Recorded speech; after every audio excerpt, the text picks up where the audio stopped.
bienvenue sur ma chaîne YouTube et aujourd'hui je vous propose une vidéo encore une fois sur le thème voyage. Donc je vous promets que je vais pas vous harceler avec ce genre de vidéo, simplement que je trouvais qu'il s'agissait d'une vidéo intéressante. Comme vous l'aurez vu dans le titre, aujourd'hui je vais vous donner toutes mes astuces pour voyager pas cher en Europe, que ce soit pour l'hébergement, les transports ou de manière générale votre séjour. Et donc je vous invite à me suivre. Je ne veux pas faire de publicité, seulement je vous assure que Booking c'est vraiment l'application que j'utilise absolument tout le temps quand j'ai besoin de réserver un logement. C'est une application donc que vous pouvez télécharger sur votre smartphone, qui est vraiment très simple à utiliser.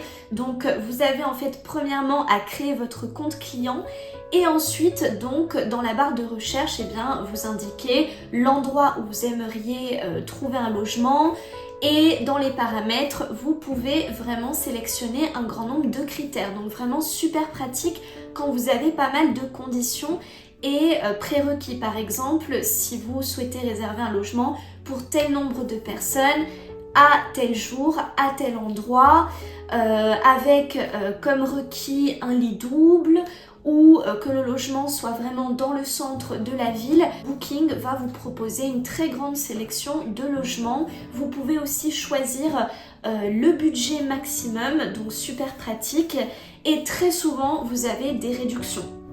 Donc vraiment c'est une très bonne application pour trouver des logements pas chers.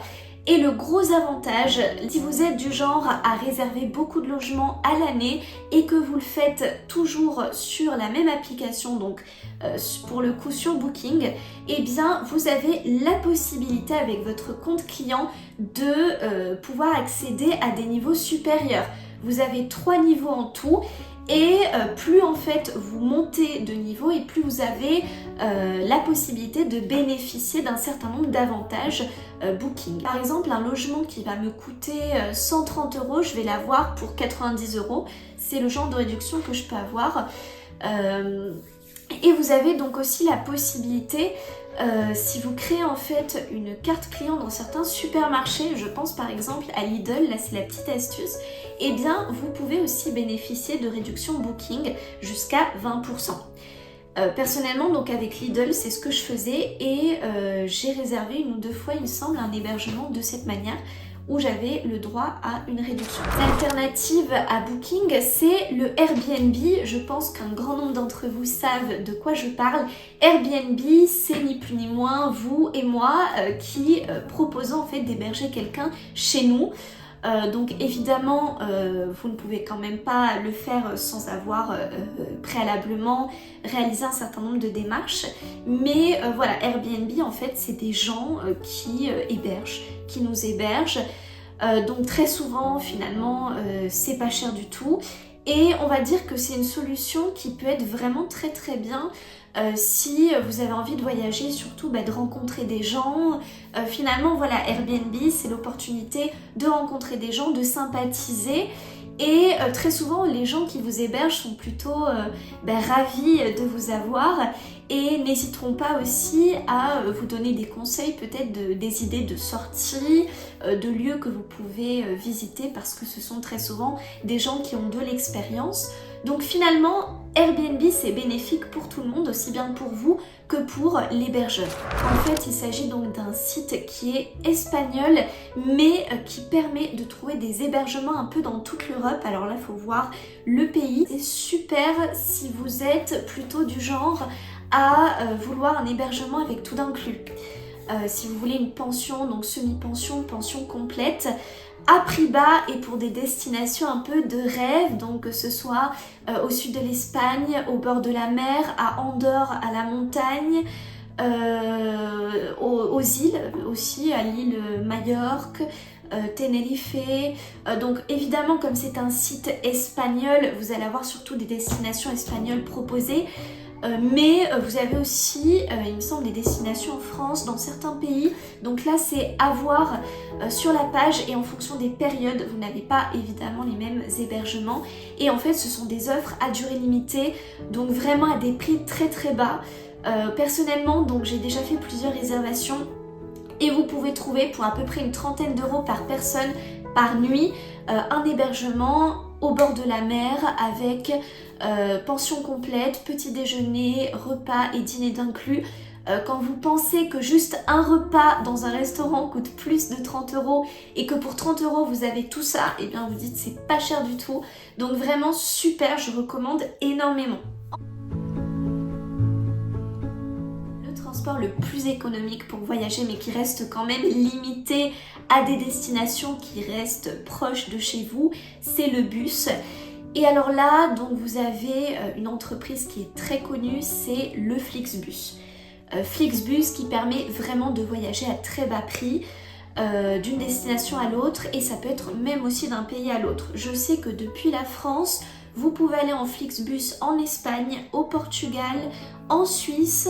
Il me semble que vous pouvez aller aussi en Italie, là donc c'est à voir, mais vous avez pas mal de destinations proposées pour une trentaine, quarantaine d'euros, vraiment très économique. La contrainte, c'est que évidemment il s'agit de voyages très longs. Si vous voulez aller au Portugal, il faut compter une journée entière. Donc voilà, si vous êtes motivé, si vous avez plutôt le temps, que rien ne presse, que vous aimez voyager, être dans les transports, on va dire que c'est une expérience que je vous recommande énormément. Vous allez voir que ça n'a absolument rien à voir avec prendre l'avion. Si en avion vous avez l'impression qu'en même pas une heure vous êtes déjà dans un autre pays, là en fait finalement c'est vivre l'expérience d'une manière différente. Le bus fait souvent des arrêts, donc finalement c'est l'opportunité de découvrir. On va dire que c'est une expérience qui est quand même inédite et vraiment à tenter. Mais ça ne convient pas à tout le monde. Pour un équivalent pour l'Espagne, c'est l'entreprise Alsa qui est très connue. Et là en fait, là encore c'est un peu comme Flixbus, les départs sont en Espagne mais vous pouvez aller jusqu'en France ou bien jusqu'au Portugal. Alsa reste quand même plus centré sur l'Espagne mais il y a aussi possibilité donc de voyager d'un pays à l'autre et pour des prix très bas. La deuxième option, si vous n'êtes pas trop bus, c'est le covoiturage, c'est vraiment l'option que je vous recommande énormément. Et là pour le coup, donc la compagnie la plus connue c'est Blablacar. Blablacar, vous pouvez ou bien vous proposer comme conducteur ou bien vous pouvez vous présenter comme passager. Et franchement, Blablacar, c'est l'option que moi je recommanderais tout le temps, qui est super avantageuse pour tout. C'est-à-dire bénéfique pour le conducteur parce que finalement, le conducteur va gagner un peu d'argent, ce qui permet de rentabiliser le voyage. Pour le passager qui va peut-être payer à peine une vingtaine d'euros pour un trajet qui vous coûterait plus du double en train, donc économique, une solution économique, et aussi une solution, une solution qui est très bonne pour l'environnement, donc écologique, puisque vous réduisez la consommation de carburant. Ça évite par exemple que chacun prenne sa voiture et en plus de ça, eh bien, ça vous permet de rencontrer des gens, de sympathiser, de créer des contacts. Donc finalement Blablacar c'est avantageux pour tout et je le recommande énormément.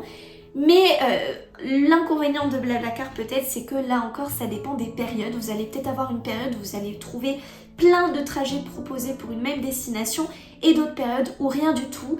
Ce qu'il faut faire attention aussi, c'est qu'en fonction des conducteurs, vous n'allez pas pouvoir partir exactement de l'endroit où vous êtes. Très certainement, vous allez devoir vous déplacer parce que le conducteur ne va pas forcément vous récupérer chez vous. Donc vous avez des points de départ prédéfinis. Donc ça, c'est à faire attention. Et des fois on se dit c'est pas loin, mais peut-être que vous n'avez pas la possibilité de vous y rendre jusqu'au point de rencontre, donc ça à faire attention. Pour le train, très souvent c'est une solution qui reste chère, les prix ont beaucoup augmenté, donc je ne peux pas vous recommander vraiment de prendre le train. Vous pouvez cependant regarder sur l'application Trainline, que je vous mettrai aussi dans la barre d'infos. Sur cette application, si vous vous y prenez à l'avance, vous avez la possibilité de réserver des trains pour pas cher, en fonction des horaires et de la classe que vous choisissez. Et en plus de ça, si vous êtes jeune, vous avez souvent des réductions, donc vraiment c'est tout ça qui est à prendre en compte. Pour l'avion, donc vraiment la compagnie la moins chère, je pense la plus connue, c'est Ryanair. Le problème de Ryanair, c'est que les bagages ne sont pas inclus dans le prix, donc très attention avec ça. Vous pouvez très bien avoir un vol pour une quinzaine d'euros, c'est trouvable, mais si vous avez un bagage de 10 kg par exemple à facturer, vous allez peut-être en avoir pour 30 euros, donc plus du double du prix de base. Donc faites attention avec ça.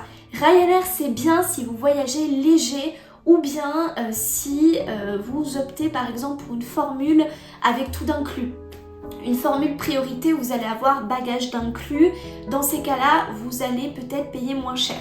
La chose à ne surtout pas faire, maintenant que j'ai un peu d'expérience, c'est de facturer les bagages au dernier moment. Là par contre, on va vous faire payer beaucoup plus cher. Vraiment, faites-le avant sur l'application. Facturez vos bagages le plus tôt possible. La deuxième compagnie, on va dire, qui est plus internationale, qui permet de voyager un peu dans tout le monde entier, c'est Iberia. Et l'avantage d'Iberia, c'est que vous avez les bagages inclus dans le prix, donc c'est souvent plus économique. C'est pour ça qu'il est très important de comparer les prix avec Ryanair. Très souvent, on se dit « Ah, mais Ryanair, c'est le moins cher, le vol est pas cher du tout. » Mais comme les bagages sont pas inclus, peut-être qu'à la fin, vous en aurez eu pour plus cher que Iberia, où vous avez vraiment tout d'inclus. On vous le dira, plus tôt vous réserverez et organiserez votre voyage et moins cher vous paierez. Évidemment, si vous attendez le dernier mois pour le faire, vous allez en avoir parfois pour le double du prix. Et je pense notamment pour les vols où les prix ont tendance à varier énormément d'une période à l'autre. Donc vraiment faites attention avec ça. Si vous pouvez, si vous savez exactement où aller et quand, eh bien réservez dès maintenant et n'attendez pas. Vous avez la possibilité de choisir votre période de voyage. Et bien là encore, comparez les prix puisque parfois d'une semaine à l'autre, les prix sont complètement différents.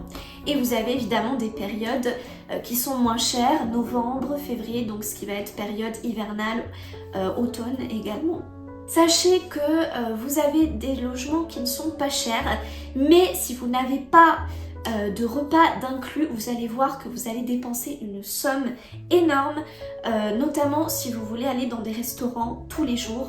Donc vraiment, pour économiser sur ce point-là, vous avez plusieurs options. La première, c'est d'opter pour un logement avec pension inclus. Donc avec semi-pension, déjeuner, petit déjeuner, dîner, ou bien pension complète, donc vraiment avec tous les repas d'inclus.